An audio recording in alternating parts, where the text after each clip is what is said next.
حضرت نوح علیه السلام چې کله کشتۍ ته وختئ نو په دې وخت کې ابلیس هم ورته راغلی، شیطان هم راغلی د کشتۍ ته وختئ. حضرت نوح علیه السلام ورته وویل ای ابلیسه ستا د وجې خو دغه خلک غرق شولو، ستا د وجې څخه خو دغه خلک باندې عذاب راغلی، الله دې غرق او تباه او برباد کا، ته هم راغلی کشتۍ کې سپور سوې. ابلیس ورته وویل ای نوح علیه السلام زه په 5 کارو باندې خلق تباه کوم او دوکه کوم یې، 3 به تا ته در وښیم خو ما په دې کشتۍ کې پرېږده.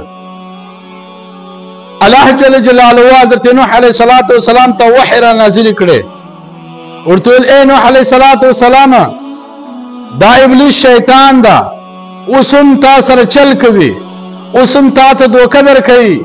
ورته کم چې 3 ته راشئ هغه مه راشئ، چې هغه 2 نه راشئ هغه راوښئ، ځکه دغه 3 څخه خو ځان ساتلی سې، دغه 2 څخه ځان نشئ ساتلی. نوح علیه السلام ابلیس ته وویل وایي کم 3 چې ته ما ته راشئ هغه مه راشئ، او کم 2 چې ما ته نه راشئ هغه راوښئ. شیطان ورته وویل وای د دغه 2 شانو د دغه 2 کارو په وجه باندې زه په دنیا کې ټول انسانان دوکه کوم، ټول انسانان تباه کوم. هغه اول دا ده الحرص و حرص، ځکه حرص دې ته وایي چې یو سړی راولاړ شي الله خو ده ته هم دنیا ورکړې وي او بل چا ته هم دنیا ورکړي، دی دا سوچ کوي وایي دا زما دنیا خو زما شي، خو د ده دنیا هم زما وایي. یو سړی په ښایسته موټر کې سپور وي او بل هم په هغه موټر کې وي، دی دا سوچ کوي وایي دغه زما موټر خو زما ده، خو د ده موټر هم زما وایي. زما ښایسته کور ده خو له ده سره ښایسته کور نه وایي هغه هم زما وایي. یعنې د دنیا حرص کوي، دی دا سوچ او فکر کوي چې دا ټوله دنیا زما وایي. نو یو په دغه وجه باندې شیطان ورته وویل وایي زه انسانان دوکه کوم او تباه کوم یې په حرص باندې. دوم اوږده امیدونه، غټ غټ امیدونه. اوس خو انسان یعنی مسلمان ګناوې کوي، دی دا سوچ او فکر وایي وخت لا ډېر ده، اوس الله ما ته ځواني راکړې ده، روغ صحت یې راکړی ده چې هر وخت زه مریض شوم یا زه بوډا شوم بیا به زه الله جل جلاله ته توبه وباسم. فرض لمونځ نه کوي، وایي زه خو لا تر اوسه هلک یم، ځوان یم، چې کله پوخ شوم یا بوډا شوم بیا به مسجد ته ځم لمونځونه به کوم. دونه غټ امیدونه ده راخیستي دي. غلاوې کوي، حرام کار کوي، غلط کار کوي، توبه نه باسي، وایي تر اوسه لا زه ځوان یم چې کله زه د لکړې شولم بوډا شولم بیا به زه الله جل جلاله ته توبه وباسم. او چې کله دی هلک وي ژره یې راځي، دی ژره خري، ژره وهي او ژره نه پرېږدي، وایي تر اوسه خو لا زه هلک یم، ولې زه له ځانه صوفي جوړ کړم، ولې زه په الکونې کې له ځانه ملا جوړ کړم.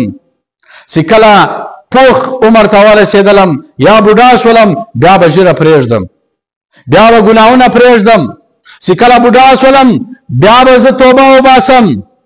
په ځواني کې الله جل جلاله حج پر فرض کړی وي، دی حج ته نه ځي په ځواني کې، وایي زه خو ځوان یم که مې حج وکړئ ما څه ګناهونه کېږي، یا زه اوس فلحاله ځوان یم حج ته نه ځم، چې کله بوډا شوم پاخه عمر شوم بیا به حج ته ولاړ شم. د دغه په امیدو کې اچانک مرګ ورته راسي، نه بیا دی حج وکړي، نه بیا دی مسجد ته ځي لمونځونه کوي، نه بیا دی د ګناه څخه توبه وباسي، بس اچانک مرګ ورته راسي، بې توبې د الله جل جلاله بې عبادته بس ولاړ سي. شیطان وایي دغه 2 کارو په وجه زه د الله بندگان دوکه کوم او غرق کوم یې تباه کوم یې، یو په حرص سره او بل په اوږده امیدو سره. ګناه باندې اخته توبه نه باسي، وایي زه خو لا تر اوسه ځوان یم، روغ رمټ یم، چې کله بوډا شوم بیا به توبه وباسم. دی خبر نه ده هغه اچانک مرګ ورته راسي، بس بے توبې مړ شي. نو ای زما عزتمند ورونو مسلمانانو، تاسې په ځواني کې د الله عبادت کوئ، ځکه د ځواني عبادت سره زر دی، سره زر. تاسې حرص مه کوئ چې کله هم ګناه در څخه وسوه فورا توبه باسئ، او د ځواني توبه الله جل جلاله ته ډېره خوښه ده. نو داسې مه کوئ، مه دا سوچ کوه چې زه خو تر اوسه هلک یم یا ځوان یم، چې کله بوډا سوم بیا به د ګناهو څخه توبه وباسم. نو د مرګ ټیم نه ده معلوم، فورا به درته راشي، بیا دې توبې ته نه پرېږدي، بیا دې 2 رکعاته نفلو ته نه پرېږدي، د الله ذکر ته دې نه پرېږدي، عبادت ته دې نه پرېږدي. نو بیا به ستا روح قبض کېږي، بیا به افسوس کوې، ارمان به کوې. نو اوس لا هم وخت ستا، د الله عبادت کوه، حرص مه کوه او د ګناه